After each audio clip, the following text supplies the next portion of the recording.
Bigyan Anderson sa pag-dictate umano nila ni Maha Salvador ibubunyag. Kung kaya sa pagpapalit ng TV.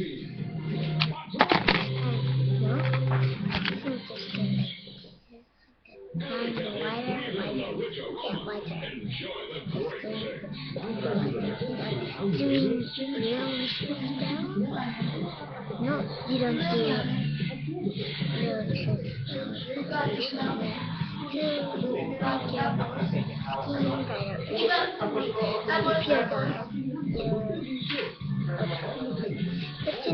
No one makes it. Hours ago in a library, hundreds of chicken were not delivered.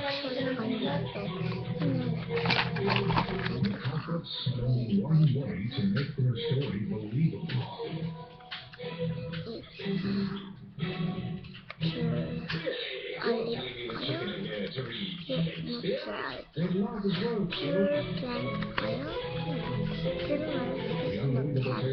Cafe Cappuccino. Everything believable.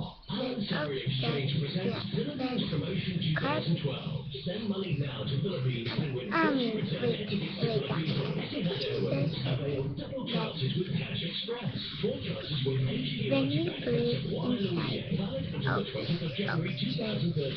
oxygen is what we get from the air. Choice. And it's just so that and the carbon and when you breathe outside carbon dioxide and carbon dioxide are needed by the plant and the plant produce oxygen. So here they produce oxygen again. So this is a pure plant oil. Now Araw-araw pumapasok si Alex sa trabaho sa kanyang motorsiklo. Pero ang gamit ng helmet, hindi niya pa naparehistro at wala pang ICC sticker. No, my pesos hanggang 5,000 ang it's gonna hurt me because I did it. wala ICC sticker ang helmet. Tatawagin po, pero dumadaan na lang ako sa way na walang huli. Ayon sa DTI, marami silang natatanggap na tawag ngayon mula sa mga nagtitulog pang magparehistro at magpakabit ng ICC sticker sa helmet. Pero gitnahin siya, tapos na ang registration at hindi na sila mag-e-extend pa. Extend na namin for more than 6 months. Hanggang December 28 na, nag-speak up pa kami. Ang 40 na lang daw gawin ng mga rider kung gumawa ng safety test results mula sa mismong manufacturer ng helmet na mahirap din makuha. Nagbabayaran ng DTI sa may balak na mamili at mag-tamper ng ICC sticker. So, hindi pa lang ang multa dito kapag nahuli. Ayon sa DTI, mas mainam na bumili na lang ng bagong helmet mula sa kanilang mga accredited na importer dahil may kasama na itong ICC sticker. Dagdag gastos pero bawas abala at disgrasya. Ben Hernandez, Patrol ng Pilipino.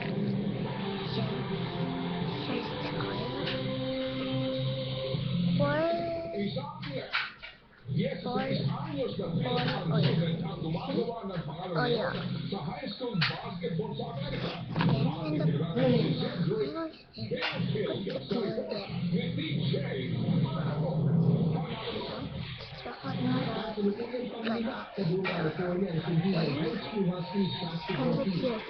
Isa sa mga pinakamalaking dahilan sa tinatamasan ng tagumpay ay ang second-year high school basketball center na sinunod ng American point guard na si Cedric Bearfield. Inubuo si Bearfield ng 15 points at mga assist sa laro. At ngayon pala, laban na at suwagsitaan ng mga player bilang bahagi ng mga pinakamagagaling na high school point guard sa buong Europe. Ato, palabas kayo biglang puro-puro ka ba?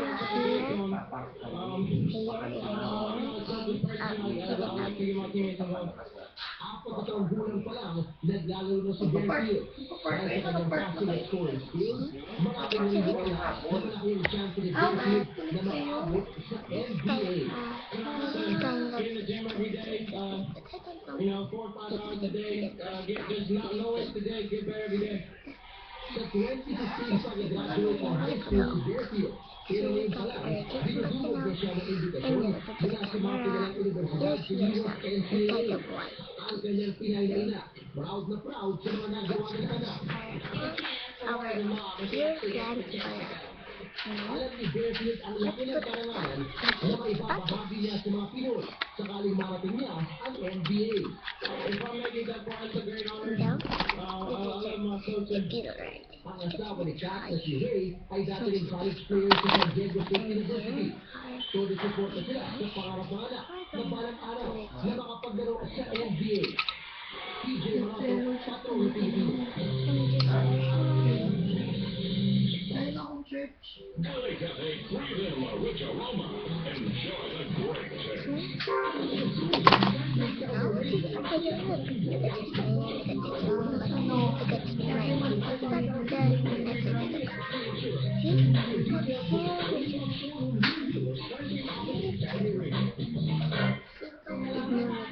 Look at this. You're using makeup. You can see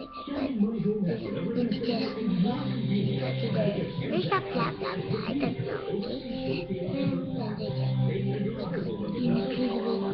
they just make up. How did you do it? No, not really much. But of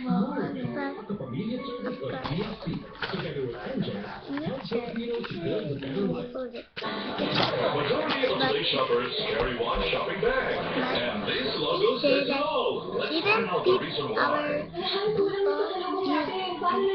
They are non-renewable and renewable. But even they're renewable, No sweat. Day-to-day can't provide you it all. should always So why don't you make it a habit? take care of them. Day-to-day. Just don't waste them. Every Just, day. even though they're renewable, they're easy to get, to throw them again. Si Gerald Anderson sa inaabangan niyang Lol. sa Monday ano, siya yung mga Salvador na best friend ng ex-MC Jimmy Sue. Kaya si Gerald, nagkasama siya din sa